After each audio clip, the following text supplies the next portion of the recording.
తదుపరి మిథున రాశి.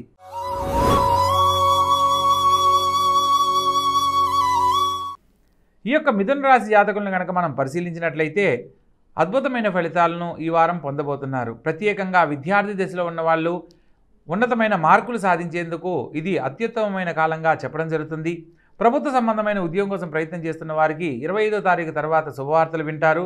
ప్రత్యేకంగా ముఖ్యమైన విషయాలలో శారీరక శ్రమ, పని ఒత్తిడి అధికమయ్యేందుకు అవకాశం ఉంది కాబట్టి ప్రతి పనిని ఆలోచించి నిర్ణయం తీసుకోవాలి. స్వతహాగా కష్టపడి పైకొచ్చే అంశాలలో శుభవార్తలు వింటారు. భూ సంబంధమైన వర్తకులకు, వ్యాపారస్తులకు విశేషమైన లాభాలు ఆర్జించేందుకు అనుకూలమైన కాలం. కోర్టు ద్వారా పరిష్కారం కాని సమస్యలు పరిష్కరించబడతాయి. రావలసిన భూ చర స్థిరాస్తుల విషయాలలో శుభవార్తలు వింటారు. ప్రత్యేకంగా రాజ్యస్థానంలో బుధుడు మరియు శుక్రగ్రహ సంచారం జరుగుతున్న కారణంగా నూతన వ్యాపార ప్రయత్నాలకు సంబంధించి శుభవార్తలు వింటారు. ఈ సమయంలో చేసే ప్రతి ఆలోచన కూడా శుభ ఫలితాలనిస్తుంది. తండ్రి వైపు నుంచి అనుకూలత లభిస్తుంది. అదేవిధంగా చేపట్టిన ప్రతి కార్యక్రమంలో కూడా విజయాలు పొందడానికి అవకాశం ఉంటుంది.